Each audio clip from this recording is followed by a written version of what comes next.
गुना था, लेकिन 7वें वेतन आयोग के बाद ये बढ़कर करीब 13.9 गुना हो गया। यही बात अब कर्मचारी संगठनों की चिंता का कारण बनी हुई है। उनका कहना है कि अगर ये अंतर लगातार बढ़ता रहा तो निचले स्तर के कर्मचारियों में असंतोष पैदा हो सकता है। कई कर्मचारी यूनियनों ने सरकार और वेतन आयोग को सुझाव दिया है कि 8वें वेतन आयोग में ऐसी व्यवस्था बनाई जाए जिससे कम वेतन पाने वाले कर्मचारियों को ज्यादा राहत मिले और सैलरी का अंतर कम हो सके। उनका मानना है कि इससे कर्मचारियों के बीच बराबरी और निष्पक्षता की भावना मजबूत होगी। साथ ही कर्मचारियों का मनोबल भी बढ़ेगा और वो बेहतर तरीके से काम कर पाएंगे। हालांकि सरकार के सामने एक और बड़ी चुनौती है। सरकार को कर्मचारियों की मांगों, लगातार बढ़ रही महंगाई और सरकारी खजाने पर पड़ने वाले अतिरिक्त बोझ के बीच संतुलन बनाना होगा। यही वजह है कि 8वें वेतन आयोग का फैसला काफी महत्वपूर्ण माना जा रहा है। इस आयोग की सिफारिशों का असर करीब 50 लाख केंद्रीय कर्मचारी और 60 लाख से ज्यादा पेंशनर्स पर पड़ेगा, यानी लगभग 1 करोड़ 19 लाख लोग सीधा इससे प्रभावित होंगे। फिलहाल आयोग अलग अलग कर्मचारी संगठनों, पेंशनर्स और अन्य संबंधित पक्षों से बातचीत कर रहा है और उनके सुझाव ले रहा है। माना जा रहा है कि इस बार केवल सैलरी बढ़ाने पर ध्यान नहीं दिया जाएगा, बल्कि पूरी वेतन व्यवस्था को ज्यादा संतुलित और न्यायपूर्ण बनाने की कोशिश की जाएगी। इसलिए 8वें वेतन आयोग का फैसला सिर्फ ये नहीं बताएगा कि कर्मचारियों की सैलरी कितनी बढ़ेगी, बल्कि ये तय करेगा कि उस बढ़ोतरी का फायदा सभी कर्मचारियों तक कितनी सम्मानता के साथ पहुंचेगा। यही कारण है कि बढ़ती सैलरी हाइक का मुद्दा इस समय 8वें वेतन आयोग की चर्चा का सबसे बड़ा विषय बना हुआ है। आज की सबसे बड़ी खबर देश के करोड़ों केंद्रीय कर्मचारियों और पेंशनर से जुड़ी है। 8वें वेतन आयोग को लेकर एक ऐसा अपडेट सामने आया है जिसने उम्मीदें भी बढ़ा दी है और सस्पेंस भी गहरा कर दिया है। आयोग ने सुझाव और मांग रखने की डेडलाइन को बढ़ाकर 15 जून कर दिया है, यानी अब कर्मचारियों को अपनी आवाज रखने के लिए कुछ और वक्त मिल गया है। लेकिन इसके पीछे की कहानी सिर्फ एक तारीख बढ़ाने तक सीमित नहीं है। इसके पीछे सैलरी, पेंशन और भत्तों में होने वाले बड़े बदलाव का पूरा गणित है। दरअसल पहले यह डेडलाइन 31 मई तक थी, लेकिन अब इसे दूसरी बार बढ़ा के 15 जून कर दिया गया है। आयोग साफ कह रहा है कि इस बार के बाद कोई और मौका नहीं मिलेगा, यानी ये कर्मचारियों के लिए आखिरी मौका है अपनी मांगों को मजबूती से रखने। और यही वजह है कि अब कर्मचारी यूनियन से लेकर पेंशनर्स ग्रुप तक सब एक्टिव हो गए हैं। हर कोई चाहता है कि उसकी बात इस बार जरूर सुनी जाए। एक और बड़ा बदलाव यह किया गया है कि अब कोई भी सुझाव ऑफलाइन स्वीकार नहीं किया जाएगा। ना कोई लेटर, ना ईमेल, ना पीडीएफ।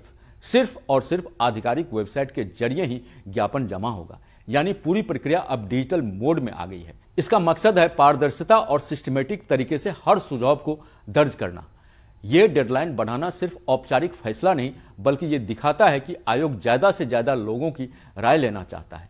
कर्मचारी यूनियन, रक्षाकर्मी, अखिल भारतीय सेवा अधिकारी, सबकी भागीदारी इस बार अहम मानी जा रही है, क्योंकि इस इनपुट के आधार पर भविष्य की सैलरी स्ट्रक्चर तय होगी। और यहीं से शुरू होता है असली खेल, फिटमेंट फैक्टर का, जो आपकी सैलरी को कई गुना तक बढ़ा सकता है। अब बात उस शब्द की जो इस पूरे वेतन आयोग का सबसे बड़ा हीरो है, फिटमेंट फैक्टर। यही वो नंबर है जो तय करता है कि आपकी मौजूदा सैलरी कितनी बढ़ेगी। आसान भाषा में समझे तो ये एक मल्टीप्लायर है जो आपकी बेसिक सैलरी को नए ढांचे में बदल देता है। छठे वेतन आयोग में ये फैक्टर 1.86 था, तो 7वें में बढ़कर 2.57 हो गया। और इसी वजह से न्यूनतम सैलरी 7,000 से सीधे 18,000 रुपये तक पहुंच गई। अब सवाल यह है कि 8वें वेतन आयोग में यह कितना बढ़ेगा। कर्मचारी संगठनों की मांग है कि इस बार फिटमेंट फैक्टर 3.0 से 4.0 के बीच होना चाहिए।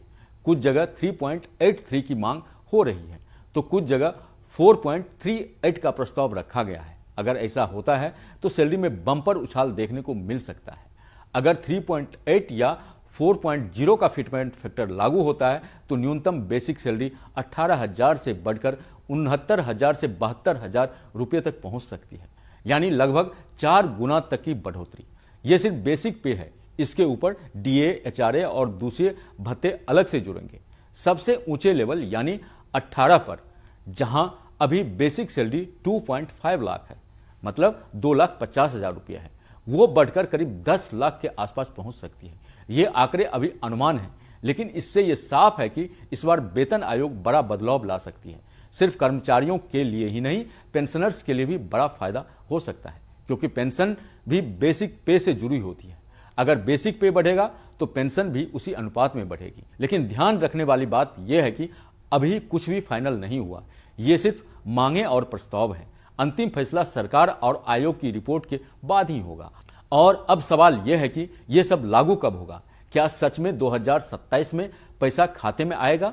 जानकारों के मुताबिक आयोग को अपनी रिपोर्ट देने के लिए 18 महीने का समय मिला है। अगर डेडलाइन को देखें तो 2027 के अप्रैल मई तक रिपोर्ट आ सकती है और उसी के बाद लागू होने की संभावना है। इस बीच आयोग देश के अलग अलग राज्यों में बैठक कर रहा है, कर्मचारियों से सीधे बातचीत हो रही है, उनकी समस्याएं सुनी जा रही हैं। जम्मू कश्मीर से लेकर लखनऊ, भुवनेश्वर और कोलकाता तक मीटिंग का सिलसिला जारी है। इस बार सिर्फ सैलरी नहीं बल्कि कई और बड़े मुद्दे भी उठाए जा रहे हैं, जैसे पुरानी पेंशन योजना की वापसी, इंक्रीमेंट को 3% से बढ़ाकर 6% करना और पेंशन में बड़ा सुधार। यानी ये सिर्फ वेतन आयोग नहीं बल्कि पूरे सिस्टम में बदलाव की मांग बन चुका है। अब असली सवाल, क्या ये सारी मांगें मान ली जाएगी? तो इसका जवाब अभी साफ नहीं है, क्योंकि सरकार को वित्तीय संतुलन भी देखना होता है। लेकिन इतना तय है कि इस बार कर्मचारियों की उम्मीदें ज्यादा हैं और सरकार पर दबाव भी। तो कुल मिलाकर 8वां वेतन आयोग इस समय निर्णायक मोड पर है। डेडलाइन बढ़ने से उम्मीद बढ़ी है, फिटमेंट फैक्टर पर चर्चा तेज है और आने वाले समय में करोड़ों लोगों की आर्थिक स्थिति बदल सकती है। अब सवाल यह है कि यह पूरा गणित जमीन पर क्या असर डालेगा? क्या सच में हर कर्मचारी की जिंदगी बदल जाएगी? तो इसका जवाब है आंशिक हाँ, क्योंकि सैलरी जरूर बढ़ेगी लेकिन उसके साथ टैक्स, महंगाई और खर्च भी जुड़ेंगे। अगर बेसिक सैलरी 18,000 से बढ़कर 69,000 तक जाती है तो हाथ में आने वाली सैलरी भी काफी बढ़ेगी, लेकिन उसी के साथ टैक्स स्लैब का असर भी दिखेगा। पिछले कुछ सालों में महंगाई ने आम आदमी की कमर तोड़ दी है। घर का किराया, इलाज का खर्च, बच्चों की पढ़ाई, हर चीज महंगी हो चुकी है। ऐसे में कर्मचारी यूनियन का तर्क है कि सिर्फ मामूली बढ़ोतरी से काम नहीं चलेगा, उन्हें ऐसा वेतन ढांचा चाहिए जो आने वाले 10 साल तक टिक सके। यही वजह है कि इस बार फिटमेंट फैक्टर को लेकर इतनी बड़ी आक्रामक मांग हो रही है। अगर फिटमेंट फैक्टर छोटा रखा गया तो सैलरी में बढ़ोतरी जरूर दिखेगी, लेकिन वो महंगाई के सामने टिक नहीं पाएगी। वहीं अगर 3.5 या उससे ऊपर का फिटमेंट फैक्टर आता है तो कर्मचारियों को असली राहत मिलेगी। लेकिन सरकार के लिए यह फैसला आसान नहीं है, क्योंकि लाखों कर्मचारियों की सैलरी बढ़ाने का मतलब है हजारों करोड़ों का अतिरिक्त बोझ। ऐसे में सरकार को बैलेंस बनाना होगा। एक तरफ कर्मचारियों की उम्मीदें, दूसरी तरफ देश की आर्थिक स्थिति, और यहां पॉलिटिक्स भी जुड़ जाती है, क्योंकि वेतन आयोग का असर सीधे वोट बैंक पर पड़ता है। करोड़ों कर्मचारी और उनके परिवार इस फैसले से प्रभावित होते हैं। ऐसे में सरकार भी चाहती है कि फैसला ऐसा हो जो कर्मचारियों को राहत दे और आर्थिक संतुलन भी बनाए रखे। अब सबसे बड़ा सवाल, क्या सच में सैलरी 4 गुना बढ़ेगी? इसका जवाब अभी साफ नहीं है, क्योंकि यह पूरी तरह फिटमेंट फैक्टर पर निर्भर करेगा और वही अभी तक तय नहीं हुआ है। कुछ एक्सपर्ट्स मानते हैं कि 4 गुना बढ़ोतरी संभव है, लेकिन कुछ का कहना है कि इतना बड़ा उछाल देना मुश्किल होगा। तो कुल मिलाकर अभी तस्वीर पूरी तरह साफ नहीं है, लेकिन संकेत जरूर बड़े बदलाव की ओर इशारा कर रहे हैं। डेडलाइन बढ़ाना, बैठकों का सिलसिला और लगातार बढ़ती मांगे, ये सब दिखाता है कि इस बार वेतन आयोग साधारण नहीं होगा। आने वाले कुछ महीने बेहद अहम हैं। 15 जून के बाद तस्वीर और साफ होगी। जानकारों के मुताबिक आयोग को अपनी रिपोर्ट देने के लिए 18 महीने का समय मिला है। अगर डेडलाइन को देखें तो 2027 के अप्रैल मई तक रिपोर्ट आ सकती है और उसी के बाद लागू होने की संभावना है। इस बीच आयोग देश के अलग अलग राज्यों में बैठक कर रहा है, कर्मचारियों से सीधे बातचीत हो रही है, उनकी समस्याएं सुनी जा रही हैं। जम्मू कश्मीर से लेकर लखनऊ, भुवनेश्वर और कोलकाता तक मीटिंग का सिलसिला जारी है और फिर रिपोर्ट का इंतजार शुरू होगा, जो तय करेगी कि आपकी सैलरी और पेंशन में कितना इजाफा होगा। अगर आपको हमारा यह वीडियो बढ़िया लगा तो इसे लाइक और शेयर जरूर करें। साथ ही साथ हमारे चैनल न्यूज नेशन को सब्सक्राइब करना ना भूलें, ताकि देश दुनिया की तमाम अपडेटेड खबर समय पर आपके पास जल्द से जल्द पहुंच सके। बड़ी खबर 8th पे कमीशन को लेकर। देश के करीब 55 लाख केंद्रीय कर्मचारी और 69 लाख पेंशन भोगी इस वक्त एक ही सवाल पूछ रहे हैं सैलरी कितनी बढ़ेगी? और इस सवाल का सबसे बड़ा जवाब छिपा है एक शब्द में, फिटमेंट फैक्टर। जी हां, यही वो फॉर्मूला है जो आपकी सैलरी को नई ऊंचाई देता है, और अगर इसमें थोड़ा भी बदलाव हुआ तो आपके खाते में आने वाली रकम में बड़ा फर्क दिख सकता है। आसान भाषा में समझिए पूरा गणित। फिटमेंट फैक्टर यानी आपकी मौजूदा बेसिक पे को कितना गुना बढ़ाया जाए। फिलहाल अलग अलग कर्मचारी यूनियन 2 गुना से लेकर 3 गुना या उससे ज्यादा तक की मांग कर रही है, लेकिन सरकार अभी इसका संतुलन देख रही है, क्योंकि इससे खजाने पर भारी बोझ पड़ सकता है। उदाहरण के तौर पर अगर किसी कर्मचारी की मौजूदा बेसिक सैलरी 25,500 रुपये है तो 2 गुना फिटमेंट फैक्टर पर यह सीधे 51,000 हो जाएगी। अगर 2.5 गुना लागू हुआ तो सैलरी बढ़कर 63,750 रुपये और 3 गुना हो गया तो यह 76,500 रुपये तक पहुंच सकती है। यानी सिर्फ एक फैक्टर बदलने से सैलरी में हजारों नहीं बल्कि लाखों का सालाना फर्क पड़ सकता है। अब बात सिर्फ बेसिक पे की नहीं है, असली खेल इसके बाद शुरू होता है, क्योंकि जैसे ही बेसिक सैलरी बढ़ती है वैसे ही HRA यानी मकान किराया भत्ता, ट्रेवल अलाउंस और दूसरे फायदे भी बढ़ जाते हैं। HRA सीधे आपकी बेसिक पे का प्रतिशत होता है। अगर आप X कैटेगरी शहर में हैं तो 30% तक HRA मिल सकता है, Y में 20 और Z में 10%। यानी अगर बेसिक पे 51,000 रुपया हो तो X शहर में करीब 15,300 रुपये HRA मिल सकता है। यही रकम Y सिटी में 10,200 रुपये और Z में 5,100 रुपये होगी। यानी कुल सैलरी पैकेज में बड़ा उछाल दिख सकता है। जानकारों का मानना है कि फिटमेंट फैक्टर में छोटा सा बदलाव भी कर्मचारियों की जेब पर बड़ा असर डालता है।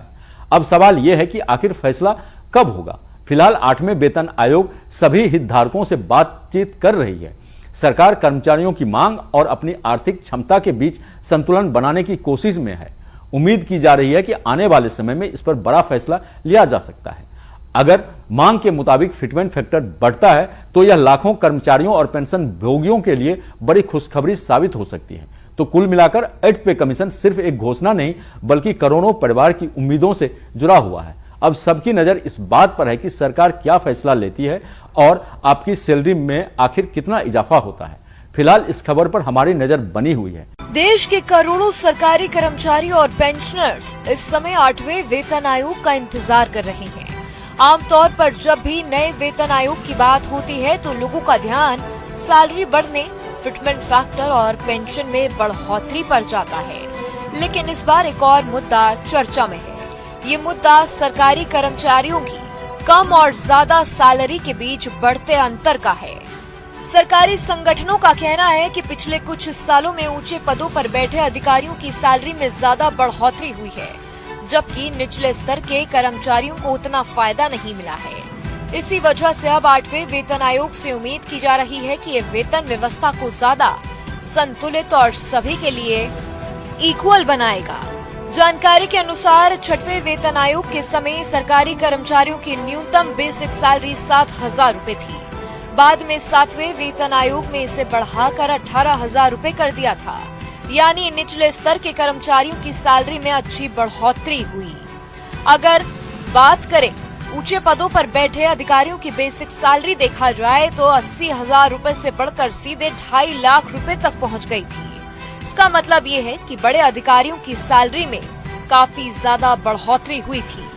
इसी कारण कम और ज्यादा सैलरी पाने वाले कर्मचारियों के बीच का अंतर और बढ़ गया। 6वें वेतन आयोग के समय सबसे ज्यादा और सबसे कम सैलरी के बीच का अंतर लगभग 11.4 गुना था, लेकिन 7वें वेतन आयोग के बाद ये बढ़कर करीब 13.9 गुना हो गया। यही बात अब कर्मचारी संगठनों की चिंता का कारण बनी हुई है। उनका कहना है कि अगर ये अंतर लगातार बढ़ता रहा तो निचले स्तर के कर्मचारियों में असंतोष पैदा हो सकता है। कई कर्मचारी यूनियनों ने सरकार और वेतन आयोग को सुझाव दिया है कि 8वें वेतन आयोग में ऐसी व्यवस्था बनाई जाए जिससे कम वेतन पाने वाले कर्मचारियों को ज्यादा राहत मिले और सैलरी का अंतर कम हो सके। उनका मानना है कि इससे कर्मचारियों के बीच बराबरी और निष्पक्षता की भावना मजबूत होगी। साथ ही कर्मचारियों का मनोबल भी बढ़ेगा और वो बेहतर तरीके से काम कर पाएंगे। हालांकि सरकार के सामने एक और बड़ी चुनौती है। सरकार को कर्मचारियों की मांगों, लगातार बढ़ रही महंगाई और सरकारी खजाने पर पड़ने वाले अतिरिक्त बोझ के बीच संतुलन बनाना होगा। यही वजह है कि 8वें वेतन आयोग का फैसला काफी महत्वपूर्ण माना जा रहा है। इस आयोग की सिफारिशों का असर करीब 50 लाख केंद्रीय कर्मचारी और 60 लाख से ज्यादा पेंशनर्स पर पड़ेगा, यानी लगभग 1 करोड़ 19 लाख लोग सीधा इससे प्रभावित होंगे। फिलहाल आयोग अलग अलग कर्मचारी संगठनों, पेंशनर्स और अन्य संबंधित पक्षों से बातचीत कर रहा है और उनके सुझाव ले रहा है। माना जा रहा है कि इस बार केवल सैलरी बढ़ाने पर ध्यान नहीं दिया जाएगा, बल्कि पूरी वेतन व्यवस्था को ज्यादा संतुलित और न्यायपूर्ण बनाने की कोशिश की जाएगी। इसलिए 8वें वेतन आयोग का फैसला सिर्फ ये नहीं बताएगा कि कर्मचारियों की सैलरी कितनी बढ़ेगी, बल्कि ये तय करेगा कि उस बढ़ोतरी का फायदा सभी कर्मचारियों तक कितनी सम्मानता के साथ पहुंचेगा। यही कारण है कि बढ़ती सैलरी हाइक का मुद्दा इस समय 8वें वेतन आयोग की चर्चा का सबसे बड़ा विषय बना हुआ है। आज की सबसे बड़ी खबर देश के करोड़ों केंद्रीय कर्मचारियों और पेंशनर से जुड़ी है। 8वें वेतन आयोग को लेकर एक ऐसा अपडेट सामने आया है जिसने उम्मीदें भी बढ़ा दी है और सस्पेंस भी गहरा कर दिया है। आयोग ने सुझाव और मांग रखने की डेडलाइन को बढ़ाकर 15 जून कर दिया है, यानी अब कर्मचारियों को अपनी आवाज रखने के लिए कुछ और वक्त मिल गया है। लेकिन इसके पीछे की कहानी सिर्फ एक तारीख बढ़ाने तक सीमित नहीं है। इसके पीछे सैलरी, पेंशन और भत्तों में होने वाले बड़े बदलाव का पूरा गणित है। दरअसल पहले यह डेडलाइन 31 मई तक थी, लेकिन अब इसे दूसरी बार बढ़ा के 15 जून कर दिया गया है। आयोग साफ कह रहा है कि इस बार के बाद कोई और मौका नहीं मिलेगा, यानी ये कर्मचारियों के लिए आखिरी मौका है अपनी मांगों को मजबूती से रखने। और यही वजह है कि अब कर्मचारी यूनियन से लेकर पेंशनर्स ग्रुप तक सब एक्टिव हो गए हैं। हर कोई चाहता है कि उसकी बात इस बार जरूर सुनी जाए। एक और बड़ा बदलाव ये किया गया है कि अब कोई भी सुझाव ऑफलाइन स्वीकार नहीं किया जाएगा, ना कोई लेटर, ना ईमेल, ना पीडीएफ। सिर्फ और सिर्फ आधिकारिक वेबसाइट के जरिए ही ज्ञापन जमा होगा, यानी पूरी प्रक्रिया अब डिजिटल मोड में आ गई है। इसका मकसद है पारदर्शिता और सिस्टमेटिक तरीके से हर सुझाव को दर्ज करना। यह डेडलाइन बढ़ाना सिर्फ औपचारिक फैसला नहीं, बल्कि यह दिखाता है कि आयोग ज्यादा से ज्यादा लोगों की राय लेना चाहता है। कर्मचारी यूनियन, रक्षाकर्मी, अखिल भारतीय सेवा अधिकारी, सबकी भागीदारी इस बार अहम मानी जा रही है, क्योंकि इस इनपुट के आधार पर भविष्य की सैलरी स्ट्रक्चर तय होगी। और यहीं से शुरू होता है असली खेल, फिटमेंट फैक्टर का, जो आपकी सैलरी को कई गुना तक बढ़ा सकता है। अब बात उस शब्द की जो इस पूरे वेतन आयोग का सबसे बड़ा हीरो है, फिटमेंट फैक्टर। यही वो नंबर है जो तय करता है कि आपकी मौजूदा सैलरी कितनी बढ़ेगी। आसान भाषा में समझें तो ये एक मल्टीप्लायर है जो आपकी बेसिक सैलरी को नए ढांचे में बदल देता है। छठे वेतन आयोग में ये फैक्टर 1.86 था, तो 7वें में बढ़कर 2.57 हो गया। और इसी वजह से न्यूनतम सैलरी 7,000 से सीधे 18,000 रुपये तक पहुंच गई। अब सवाल यह है कि 8वें वेतन आयोग में यह कितना बढ़ेगा। कर्मचारी संगठनों की मांग है कि इस बार फिटमेंट फैक्टर 3.0 से 4.0 के बीच होना चाहिए। कुछ जगह 3.83 की मांग हो रही है, तो कुछ जगह 4.38 का प्रस्ताव रखा गया है। अगर ऐसा होता है तो सैलरी में बम्पर उछाल देखने को मिल सकता है। अगर 3.8 या 4.0 का फिटमेंट फैक्टर लागू होता है तो न्यूनतम बेसिक सैलरी 18,000 से बढ़कर 69,000 से 72,000 रुपये तक पहुंच सकती है, यानी लगभग 4 गुना तक की बढ़ोतरी। यह सिर्फ बेसिक पे है, इसके ऊपर डीए, एचआरए और दूसरे भत्ते अलग से जुड़ेंगे। सबसे ऊंचे लेवल यानी 18 पर, जहां अभी बेसिक सैलरी 2.5 लाख है, मतलब 2,50,000 रुपये है, वो बढ़कर करीब 10 लाख के आसपास पहुंच सकती है। ये आंकड़े अभी अनुमान है, लेकिन इससे यह साफ है कि इस बार वेतन आयोग बड़ा बदलाव ला सकती है। सिर्फ कर्मचारियों के लिए ही नहीं, पेंशनर्स के लिए भी बड़ा फायदा हो सकता है, क्योंकि पेंशन भी बेसिक पे से जुड़ी होती है। अगर बेसिक पे बढ़ेगा तो पेंशन भी उसी अनुपात में बढ़ेगी। लेकिन ध्यान रखने वाली बात यह है कि अभी कुछ भी फाइनल नहीं हुआ, ये सिर्फ मांगे और प्रस्ताव है। अंतिम फैसला सरकार और आयोग की रिपोर्ट के बाद ही होगा। और अब सवाल यह है कि यह सब लागू कब होगा। क्या सच में 2027 में पैसा खाते में आएगा? जानकारों के मुताबिक आयोग को अपनी रिपोर्ट देने के लिए 18 महीने का समय मिला है। अगर डेडलाइन को देखें तो 2027 के अप्रैल मई तक रिपोर्ट आ सकती है और उसी के बाद लागू होने की संभावना है। इस बीच आयोग देश के अलग अलग राज्यों में बैठक कर रहा है, कर्मचारियों से सीधे बातचीत हो रही है, उनकी समस्याएं सुनी जा रही हैं। जम्मू कश्मीर से लेकर लखनऊ, भुवनेश्वर और कोलकाता तक मीटिंग का सिलसिला जारी है। इस बार सिर्फ सैलरी नहीं बल्कि कई और बड़े मुद्दे भी उठाए जा रहे हैं, जैसे पुरानी पेंशन योजना की वापसी, इंक्रीमेंट को 3% से बढ़ाकर 6% करना और पेंशन में बड़ा सुधार। यानी ये सिर्फ वेतन आयोग नहीं बल्कि पूरे सिस्टम में बदलाव की मांग बन चुका है। अब असली सवाल, क्या ये सारी मांगें मान ली जाएंगी? तो इसका जवाब अभी साफ नहीं है, क्योंकि सरकार को वित्तीय संतुलन भी देखना होता है। लेकिन इतना तय है कि इस बार कर्मचारियों की उम्मीदें ज्यादा हैं और सरकार पर दबाव भी। तो कुल मिलाकर 8वां वेतन आयोग इस समय निर्णायक मोड पर है। डेडलाइन बढ़ने से उम्मीद बढ़ी है, फिटमेंट फैक्टर पर चर्चा तेज है और आने वाले समय में करोड़ों लोगों की आर्थिक स्थिति बदल सकती है। अब सवाल यह है कि यह पूरा गणित जमीन पर क्या असर डालेगा? क्या सच में हर कर्मचारी की जिंदगी बदल जाएगी? तो इसका जवाब है आंशिक हाँ, क्योंकि सैलरी जरूर बढ़ेगी लेकिन उसके साथ टैक्स, महंगाई और खर्च भी जुड़ेंगे। अगर बेसिक सैलरी 18,000 से बढ़कर 69,000 तक जाती है तो हाथ में आने वाली सैलरी भी काफी बढ़ेगी, लेकिन उसी के साथ टैक्स स्लैब का असर भी दिखेगा। पिछले कुछ सालों में महंगाई ने आम आदमी की कमर तोड़ दी है। घर का किराया, इलाज का खर्च, बच्चों की पढ़ाई, हर चीज महंगी हो चुकी है। ऐसे में कर्मचारी यूनियन का तर्क है कि सिर्फ मामूली बढ़ोतरी से काम नहीं चलेगा, उन्हें ऐसा वेतन ढांचा चाहिए जो आने वाले 10 साल तक टिक सके। यही वजह है कि इस बार फिटमेंट फैक्टर को लेकर इतनी बड़ी आक्रामक मांग हो रही है। अगर फिटमेंट फैक्टर छोटा रखा गया तो सैलरी में बढ़ोतरी जरूर दिखेगी, लेकिन वो महंगाई के सामने टिक नहीं पाएगी। वहीं अगर 3.5 या उससे ऊपर का फिटमेंट फैक्टर आता है तो कर्मचारियों को असली राहत मिलेगी। लेकिन सरकार के लिए यह फैसला आसान नहीं है, क्योंकि लाखों कर्मचारियों की सैलरी बढ़ाने का मतलब है हजारों करोड़ों का अतिरिक्त बोझ। ऐसे में सरकार को बैलेंस बनाना होगा। एक तरफ कर्मचारियों की उम्मीदें, दूसरी तरफ देश की आर्थिक स्थिति, और यहां पॉलिटिक्स भी जुड़ जाती है, क्योंकि वेतन आयोग का असर सीधे वोट बैंक पर पड़ता है। करोड़ों कर्मचारी और उनके परिवार इस फैसले से प्रभावित होते हैं। ऐसे में सरकार भी चाहती है कि फैसला ऐसा हो जो कर्मचारियों को राहत दे और आर्थिक संतुलन भी बनाए रखे। अब सबसे बड़ा सवाल, क्या सच में सैलरी 4 गुना बढ़ेगी? इसका जवाब अभी साफ नहीं है, क्योंकि यह पूरी तरह फिटमेंट फैक्टर पर निर्भर करेगा और वही अभी तक तय नहीं हुआ है। कुछ एक्सपर्ट्स मानते हैं कि 4 गुना बढ़ोतरी संभव है, लेकिन कुछ का कहना है कि इतना बड़ा उछाल देना मुश्किल होगा। तो कुल मिलाकर अभी तस्वीर पूरी तरह साफ नहीं है, लेकिन संकेत जरूर बड़े बदलाव की ओर इशारा कर रहे हैं। डेडलाइन बढ़ाना, बैठकों का सिलसिला और लगातार बढ़ती मांगे, ये सब दिखाता है कि इस बार वेतन आयोग साधारण नहीं होगा। आने वाले कुछ महीने बेहद अहम हैं।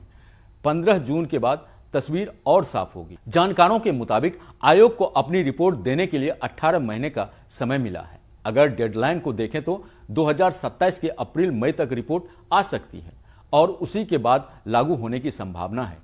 इस बीच आयोग देश के अलग अलग राज्यों में बैठक कर रहा है, कर्मचारियों से सीधे बातचीत हो रही है, उनकी समस्याएं सुनी जा रही हैं। जम्मू कश्मीर से लेकर लखनऊ, भुवनेश्वर और कोलकाता तक मीटिंग का सिलसिला जारी है और फिर रिपोर्ट का इंतजार शुरू होगा, जो तय करेगी कि आपकी सैलरी और पेंशन में कितना इजाफा होगा। अगर आपको हमारा यह वीडियो बढ़िया लगा तो इसे लाइक और शेयर जरूर करें। साथ ही साथ हमारे चैनल न्यूज नेशन को सब्सक्राइब करना ना भूलें, ताकि देश दुनिया की तमाम अपडेटेड खबर समय पर आपके पास जल्द से जल्द पहुंच सके। बड़ी खबर 8th पे कमीशन को लेकर। देश के करीब 55 लाख केंद्रीय कर्मचारी और 69 लाख पेंशन भोगी इस वक्त एक ही सवाल पूछ रहे हैं, सैलरी कितनी बढ़ेगी? और इस सवाल का सबसे बड़ा जवाब छिपा है एक शब्द में, फिटमेंट फैक्टर। जी हां, यही वो फॉर्मूला है जो आपकी सैलरी को नई ऊंचाई देता है और अगर इसमें थोड़ा भी बदलाव हुआ तो आपके खाते में आने वाली रकम में बड़ा फर्क दिख सकता है। आसान भाषा में समझिए पूरा गणित। फिटमेंट फैक्टर यानी आपकी मौजूदा बेसिक पे को कितना गुना बढ़ाया जाए। फिलहाल अलग अलग कर्मचारी यूनियन 2 गुना से लेकर 3 गुना या उससे ज्यादा तक की मांग कर रही है, लेकिन सरकार अभी इसका संतुलन देख रही है, क्योंकि इससे खजाने पर भारी बोझ पड़ सकता है। उदाहरण के तौर पर अगर किसी कर्मचारी की मौजूदा बेसिक सैलरी 25,500 रुपये है तो 2 गुना फिटमेंट फैक्टर पर यह सीधे 51,000 हो जाएगी।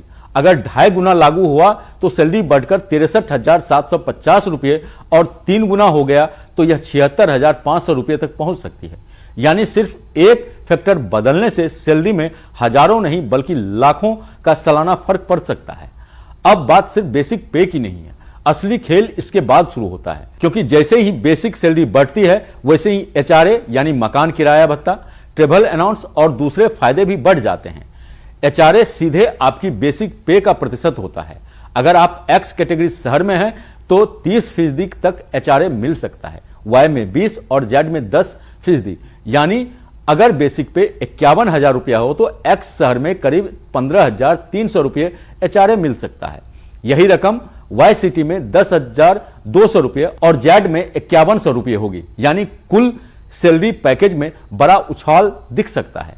जानकारों का मानना है कि फिटमेंट फैक्टर में छोटा सा बदलाव भी कर्मचारियों की जेब पर बड़ा असर डालता है। अब सवाल यह है कि आखिर फैसला कब होगा। फिलहाल 8वें वेतन आयोग सभी हितधारकों से बातचीत कर रही है। सरकार कर्मचारियों की मांग और अपनी आर्थिक क्षमता के बीच संतुलन बनाने की कोशिश में है। उम्मीद की जा रही है कि आने वाले समय में इस पर बड़ा फैसला लिया जा सकता है। अगर मांग के मुताबिक फिटमेंट फैक्टर बढ़ता है तो यह लाखों कर्मचारियों और पेंशन भोगियों के लिए बड़ी खुशखबरी साबित हो सकती है। तो कुल मिलाकर 8 पे कमीशन सिर्फ एक घोषणा नहीं बल्कि करोड़ों परिवार की उम्मीदों से जुड़ा हुआ है। अब सबकी नजर इस बात पर है कि सरकार क्या फैसला लेती है और आपकी सैलरी में आखिर कितना इजाफा होता है। फिलहाल इस खबर पर हमारी नजर बनी हुई है। देश के करोड़ों सरकारी कर्मचारी और पेंशनर्स इस समय 8वें वेतन आयोग का इंतजार कर रहे हैं। आमतौर पर जब भी नए वेतन आयोग की बात होती है तो लोगों का ध्यान सैलरी बढ़ने, फिटमेंट फैक्टर और पेंशन में बढ़ोतरी पर जाता है। लेकिन इस बार एक और मुद्दा चर्चा में है। ये मुद्दा सरकारी कर्मचारियों की कम और ज्यादा सैलरी के बीच बढ़ते अंतर का है।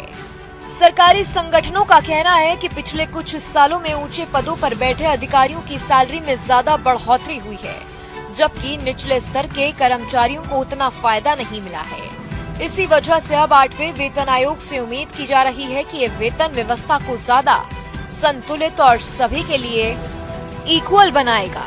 जानकारी के अनुसार 6वें वेतन आयोग के समय सरकारी कर्मचारियों की न्यूनतम बेसिक सैलरी 7,000 रुपए थी।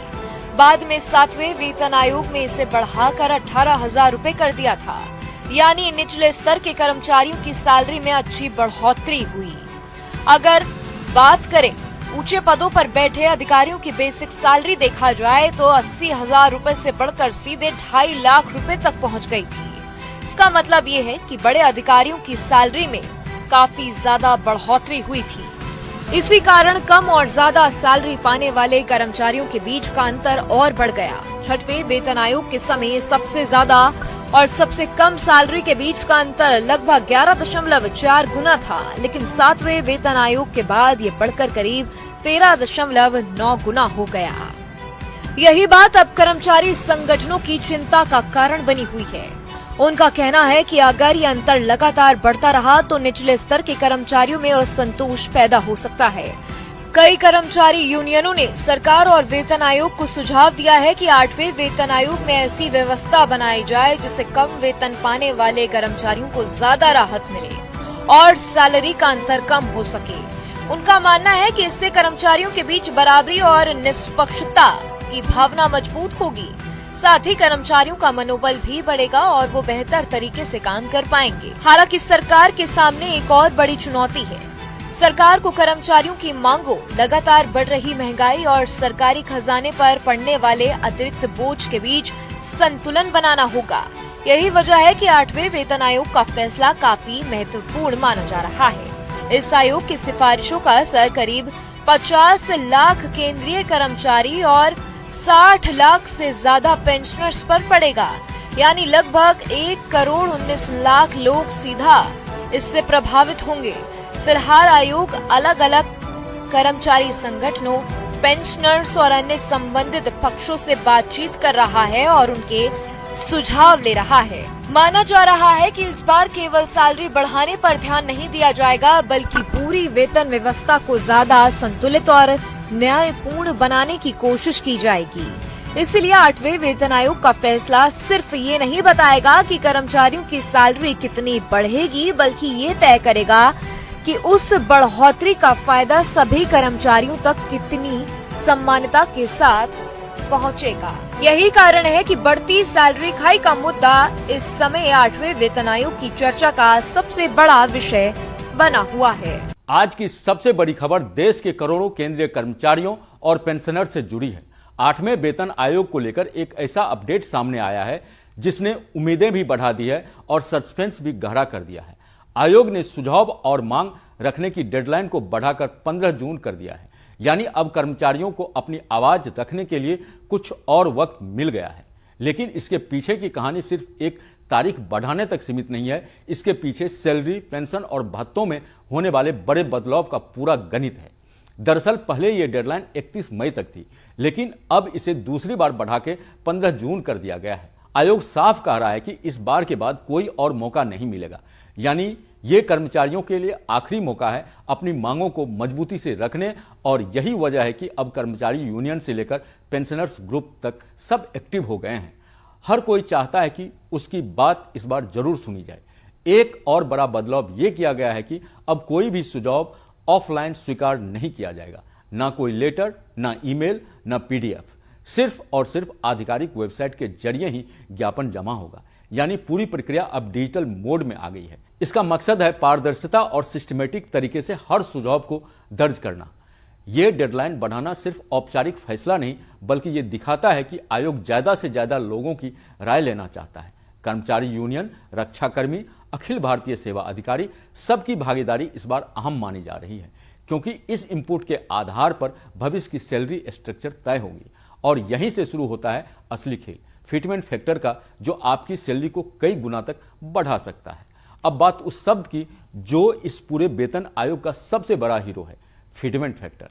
यही वो नंबर है जो तय करता है कि आपकी मौजूदा सैलरी कितनी बढ़ेगी। आसान भाषा में समझे तो ये एक मल्टीप्लायर है जो आपकी बेसिक सैलरी को नए ढांचे में बदल देता है। छठे वेतन आयोग में ये फैक्टर 1.86 था, तो 7वें में बढ़कर 2.57 हो गया, और इसी वजह से न्यूनतम सैलरी 7,000 से सीधे 18,000 रुपये तक पहुंच गई।